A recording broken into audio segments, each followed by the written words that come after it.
Hello दोस्तों, आज हम आपके लिए लाए हैं आमिर खान स्टारर मूवी लाल सिंह चड्ढा का एक्सप्लेनेशन वीडियो। लेकिन उससे पहले अगर आपने हमारे चैनल को सब्सक्राइब नहीं किया तो सबसे पहले हमारे चैनल को सब्सक्राइब कर लें और बेल आइकन दबा लें। कहानी की शुरुआत में दिखाया जाता है कि लाल सिंह चड्ढा ट्रेन में ट्रैवल कर रहा होता है और वो अपने बैग में से गोलगप्पे का डब्बा निकालता है, गोलगप्पे खाना शुरू करता है और सामने बैठी औरत को अपने बारे में बताता है और कहता है कि उसकी माँ कहा करती थी कि ज़िंदगी गोलगप्पे की तरह होती है, पेट चाहे भर जाए लेकिन मन नहीं भरता। लाल सिंह उस औरत को बताता है कि उसके नाना सभी आर्मी में शहीद हो गए थे और उन तीनों का नाम लाल था, इसलिए उनकी माँ ने भी उसका नाम लाल रख दिया था। लाल सिंह बचपन से अपने पैरों पर अच्छे से नहीं खड़ा हो पाता था, वो थोड़ा डिसेबल्ड था। लोग उसे हेल्प करने के लिए कहते थे तो उसकी माँ हमेशा उसे मोटिवेट करती थी और कहा करती थी कि उसे ज़िंदगी में किसी के सहारे की ज़रूरत नहीं है, वो खुद अपना काम कर सकता है। उसकी माँ उसकी एडमिशन के लिए फ़ादर के पास जाती है, लेकिन फ़ादर उसको एडमिशन देने से मना कर देता है। वो कहता है कि ऐसे लोगों के लिए कुछ अलग से स्कूल होते हैं, लेकिन बहुत फ़ोर्स करने पर उसको स्कूल में एडमिशन दे दिया जाता है। स्कूल में जब जाने पर बच्चे उसे अपने पास बिठाने से मना कर देते हैं, तभी वहाँ पर एक लड़की उसे अपने पास बिठा लेती है। लाल ने उसकी जैसी कभी सुंदर लड़की कभी नहीं देखी होती और देखते देखते वो दोनों दोस्त बन जाते हैं। एक दिन एक दिन लाल अपनी रूपा को पूछता है कि क्या वो उससे शादी करेगी, लेकिन रूपा उसके सवाल का कोई जवाब नहीं देती और वहाँ से चली जाती है। लाल अपनी माँ के साथ एक दिन अमृतसर अपनी मासी के घर जाता है। उस समय ब्लू स्टार ऑपरेशन लागू हुआ था और शहर भर में कर्फ्यू होने की वजह से लाइट नहीं थी और उसकी माँ उसको कहती है कि वो घर से बाहर नहीं जाएगा क्योंकि बाहर मलेरिया फैला हुआ है। ऑपरेशन ख़त्म होने के बाद उसकी मासी दिल्ली शिफ्ट हो जाती है और वो भी अपनी मासी के पास जाता है। वहाँ उसके काफ़ी दोस्त बन गए थे, सभी बच्चे नाच रहे थे और वो भी नाच रहा था। वहीं पे दिखाया जाता है कि एक लड़का उससे आके डांस सीखता है और वो आज इंडस्ट्री का सबसे बड़ा एक्टर बन चुका है, शाहरुख खान।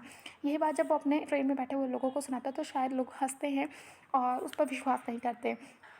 आगे बताया जाता है कि उस समय इंदिरा गांधी को किसी सिख ने गोली मार दी थी। शहर भर में दहशत का माहौल था और लोग सिखों को मार रहे थे। तभी उसकी माँ ने अपने बच्चे को बचाने के लिए उसके बाल काट दिए थे। आगे लाल बताता है कि ज़िंदगी में चमत्कार ज़रूर होते हैं। उसके साथ भी हुआ। एक दिन कुछ लड़के उसको तंग कर रहे थे, तभी रूपा उसे कहती है वहाँ से भागने के लिए। वो भागता जाता है और भागते भागते इतना तेज़ भागने लग जाता है कि उससे पता ही नहीं चलता कि वो अपने पैरों पर कब खड़ा हो गया और उसके पैर बिल्कुल ठीक हो जाते हैं। एक दिन रूपा स्कूल नहीं आती तो वो उसके घर चला जाता है। वहाँ देखता है कि उसके पिता उसकी माँ को मारते हैं। तभी पिता उसकी माँ को मार डालता है, इसलिए वो रूपा को पुलिस उसके नानी के पास छोड़ देती है और उसकी नानी लाल के घर पर ही काम कर रही होती है, इसलिए वो दोनों साथ रहने लग जाते हैं। लाल ये देखकर बहुत खुश रहता है। बड़े होने पर लाल की माँ उन दोनों को पढ़ने के लिए दिल्ली भेज देती है।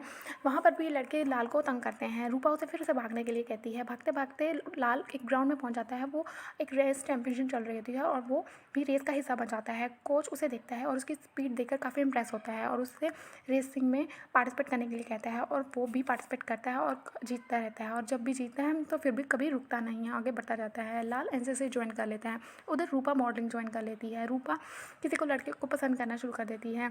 लाल को देखता है कि एक लड़का रूपा को परेशान कर रहा होता है तो वो उसे जाकर थप्पड़ मार देता है और उसे वहाँ से भगा देता है। लाल रूपा को शादी के लिए प्रपोज़ करता है, लेकिन रूपा उसे कहती है कि उसे तो मुंबई जाना है, उसे एक बड़ा फिल्म स्टार बनना है, उसे एक्ट्रेस बनना है और बहुत सारे पैसे कमाने हैं। और वो लाल को पूछते हैं कि तो वो क्या करना चाहता है, तो वो कहता है कि उसकी माँ चाहती है कि वो फ़ौज में जाए, तो वो अपनी माँ का सपना पूरा करने के लिए फ़ौज में जाएगा। लाल फ़ोर्स में भर्ती हो जाता है और वहाँ पर उसका एक दोस्त बाला बन जाता है, जो अंडरगारमेंट का बिज़नेस करना चाहता है क्योंकि उसके पूर्वज सभी अंडरगारमेंट का बिज़नेस करते हैं और लाल उसके साथ रहता है और वो भी अंडरगारमेंट स्टिच करना सीख जाता है। उधर टीवी में दिखाया जाता है कि सुष्मिता सेन मिस यूनिवर्स 1994 जीतती है और लोग वहाँ पे बहुत खुश होते हैं। तभी लाल को रूपा की बहुत याद आती है तो वो न्यूज़पेपर देखता है। वहाँ पर रूपा का फ़ोटो छपा होता है और कुछ लोगों ने उस पर केस किया होता है क्योंकि उसने कुछ न्यूड फ़ोटोशूट करवाया होता है। लाल उसे मिलने के लिए पुलिस स्टेशन जाता है। वहाँ रूपा के बारे में कोई गलत बोल रहा होता है तो वो उसे बर्दाश्त नहीं करता और उसकी पिटाई कर देता है। रूपा उसे रोकती है। लाल उसे फिर से पूछता है कि क्या वो उससे शादी करेगा। रूपा उससे मना कर देती है और वो कहती है कि वो हमसे अच्छे दोस्त हैं। लाल उसे बताता है कि उसकी पोस्टिंग हो गई है तो रूपा लाल को कहती है कि अगर उसे कोई खतरा है तो वो वहाँ से भाग जाए। लाल कहता है कि वो उसके लिए हमेशा खत लिखेगा। उधर एक आदमी रूपा को फिल्मी डायरेक्टर से मिलवाता है और रूपा गलत लोगों के कांटेक्ट में आ जाती है। 1995 में उनकी पहली ट्रेनिंग खत्म हो जाती है और बाला की भी शादी हो जाती है। लाल को रूपा से मिलवाए काफ़ी साल बीत जाते हैं। बाला लाल से पूछता है कि क्या आर्मी के बाद वो उसका बिजनेस पार्टनर बनेगा, तो वो उसको हाँ कर देता है। लाल और बाला कारगिल युद्ध में जाते हैं और उन्हें खबर मिलती है कि 5-6 लोग दुश्मनों ने वहाँ पर बंकर बनाया हुआ है। फायरिंग के दौरान लाल को किसी पर गोली चलाना पसंद नहीं आता और वो लोगों को बचाना शुरू कर देता है। वो वहाँ पर 5 लोगों को बचाता है, जिसमें से एक दुश्मन को भी वो बचा लेता है। लेकिन इसी दौरान उसका दोस्त बाला वहाँ पर मर जाता है। कहानी में आगे दिखाया जाता है कि उसका हॉस्पिटल में इलाज चल रहा होता है, क्योंकि उसके वहाँ पे एक गोली लगी होती है और उसे लगता है कि किसी मधुमक्खी ने उसे काटा है। 5 लोगों की जान बचाने के लिए उसे वीर चक्र से सम्मानित किया जाता है। उसकी माँ उसे देखकर बहुत खुश होती है और उधर लाल रूपा को एक गाड़ी में बैठे हुए देखता है और वो उसका पीछा करता है और भागते भागते उसके होटल तक पहुंचता है। वहाँ देखता है कि एक लड़का रूपा से बदतमीजी कर रहा होता है, तो लाल उसे जाकर थप्पड़ मारता है और उससे वहाँ से भगा देता है। रूपा लाल को इंडिया गेट पे मिलने के लिए कहती है और वो उसे बताती है कि वो फिल्म के सिलसिले में दुबई जा रही है। लाल उसे कहता है कि वो दुबई ना जाए और घर पर वापस आ जाए, लेकिन रूपा उसकी नहीं सुनती और वो चली जाती है। उधर मोहम्मद लाल को बताता है कि क्या वो इतना ही बुद्धू है, वह उसका दुश्मन था और उसने उसे ही बचा लिया। लाल और मोहम्मद अच्छे दोस्त बन जाते हैं। वो उसे बताता है कि वो अपने फ्रेंड बाला का एक प्रॉमिस पूरा करना चाहता है, इसलिए वो अंडरगारमेंट का बिजनेस शुरू करना चाहता है। मोहम्मद हंसता है। उधर रूपा ज़िंदगी से बहुत परेशान होती है। वो सुसाइड करने की कोशिश करती है, लेकिन उसे लाल की याद आती है और वो सुसाइड करने का थॉट अपने दिमाग से निकाल देती है। लाल आर्मी से डिस्चार्ज होकर घर वापस आ जाता है और वो बाला का सपना पूरा करने के लिए अंडरगारमेंट का बिजनेस शुरू कर देता है। ऑर्डर तो बना लेता है, लेकिन सेल नहीं हो पाती, तो उधर ही मोहम्मद उसे कहता है कि वो ब्रांड का नाम चेंज करके कुछ और रख ले, तो वो उसका नाम रूपा अंडरगारमेंट रख लेता है और वो अपने प्रॉफिट का 2 हिस्सों में बांट देता है। एक वो जो उसके पास रहता है और दूसरा वो उस बाला की वाइफ के लिए भेज देता है। उधर टीवी में आ रहे ताजमहल में हुए अटैक की खबर सुनने के बाद मोहम्मद लाल के पास जाता है और उससे थैंक यू कहता है कि वो उसने उसकी ज़िंदगी बचाई, और वो उसे कहता है कि वो वापस जाना चाहता है क्योंकि वो मलेरिया ठीक करना चाहता है, क्योंकि ये मलेरिया उन लोगों ने ही अपने आप फैलाया हुआ है। और वो कहता है कि वो अपने लोगों को बताना चाहता है कि दुनिया में अच्छे लोग भी हैं और हमें बुरे का साथ नहीं देना चाहिए। मोहम्मद वापस चला जाता है। लाल को फ़ोन आता है कि उसकी माँ की तबीयत काफ़ी ख़राब हो चुकी है। उसकी माँ को कैंसर हुआ होता है और वो उसे छोड़कर चली जाती है। लाल अपनी माँ की याद में एक हॉस्पिटल बनवाता है और वहाँ पर फ्री मेडिकल चेकअप होता है। एक दिन रूपा वापस आ जाती है और वो उसे कहता है कि क्या वो उससे शादी करेगी, क्योंकि अब वो बहुत अमीर हो चुका है। अब वो उसे अपने बारे में और बाला और मोहम्मद के बारे में बताता है, रूपा कॉर्पोरेशन के बारे में बताता है। वो कहता है कि उसकी वो सारी इच्छाएं पूरी कर सकता है, लेकिन रूपा बहुत परेशान होती है। वो अब अमीर नहीं बनना चाहती, वो चुप चुप से रहने लग जाती है। रूपा अपना पिछला भुलाकर लाल के साथ एक नई ज़िंदगी शुरू करने की कोशिश करती है और वो उसे कह देती है कि वो भी उससे प्यार करती है और दोनों आपस में बहुत करीब आ जाते हैं। वहीं दूसरी ओर पुलिस उनके घर पर आती है और रूपा को पकड़ कर ले जाती है। रूपा उसे बिना बताए वहाँ से चली जाती है।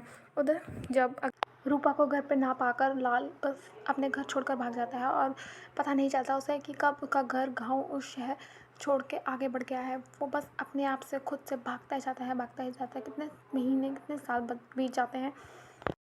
रूपा की हेल्प से पुलिस अब्बा हाजी को गिरफ्तार कर लेती है, जिसके ऊपर 5 लोगों की हत्या का मामला चल रहा होता है और इसी केस में रूपा की सज़ा कम हो जाती है और उससे 6 महीने की सज़ा होती है।